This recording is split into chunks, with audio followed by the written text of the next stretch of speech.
స్వతంత్రం వచ్చిన తర్వాత భారతదేశంలో మొదటిసారిగా అంటే 1954లో వక్ఫ్ చట్టాన్ని అప్పటి ప్రభుత్వం తీసుకొచ్చింది. అయితే ఆ తర్వాత వచ్చిన ప్రభుత్వాలు చాలాసార్లు ఈ చట్టాన్ని సవరిస్తూనే ఉన్నాయి.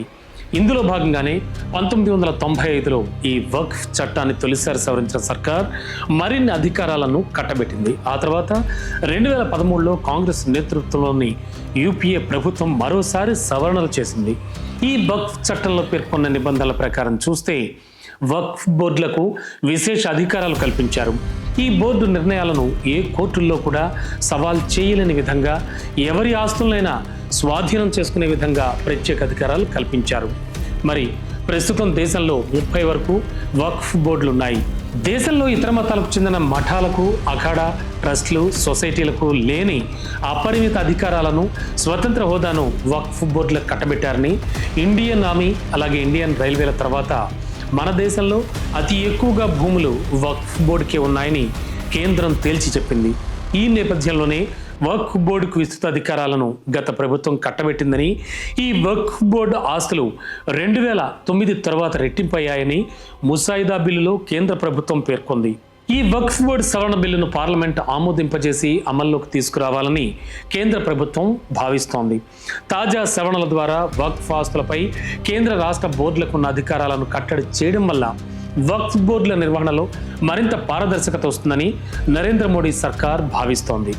సెంట్రల్, స్టేట్ వక్ఫ్ బోర్డుల్లో తప్పనిసరిగా మహిళలకు ప్రాతినిధ్యం కల్పించాలని కూడా ఈ బిల్లులో కేంద్రం పేర్కొంటోంది.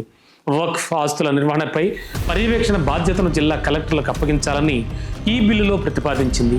వక్ఫ్ బోర్డులు ఏదైనా భూమి లేదా ఆస్తిని తమదిగా ప్రకటించడం ద్వారా పలు వివాదాలు, అధికార దుర్వినియోగానికి కారణం అవుతున్నాయని కేంద్ర ప్రభుత్వం వెల్లడించింది. బిల్లు చట్టరూపం దాల్చితే వక్ఫ్ బోర్డులు ముందులాగా ఏ ఆస్తిని కూడా స్వచ్ఛందంగా తమ ఆస్తిగా ప్రకటించుకోలేవు. తాజాగా 2024లో కేంద్ర ప్రభుత్వం చేసిన సవరణలు ఏమిటంటే, మరీ క్లుప్తంగా చెప్పాలంటే వక్ఫ్ బోర్డులు తమ ఆస్తులను నిర్వహించే అధికారాన్ని పరిమితం చేయడం, మరింత ప్రభుత్వ నియంత్రణకు వీలు కల్పించడం ఈ బిల్లు ప్రధాన ఉద్దేశం. ఏదైనా వక్ఫ్ ఆస్తికి జిల్లా కలెక్టర్ కార్యాలయంలో రిజిస్ట్రేషన్ తప్పనిసరి చేయాలని, తద్వారా ఆస్తిని మదింపు చేయవచ్చని కూడా ఆ బిల్లులో ప్రతిపాదించారు.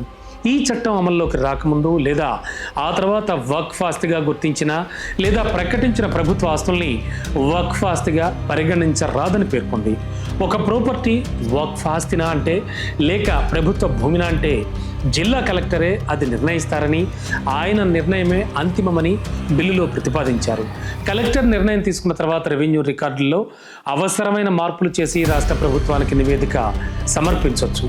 కలెక్టర్ తన నివేదికను రాష్ట్ర ప్రభుత్వానికి సమర్పించే వరకు కూడా ఆస్తిని వక్ఫ్ ఆస్తిగా పరిగణించరాదని బిల్లులో పేర్కొన్నారు.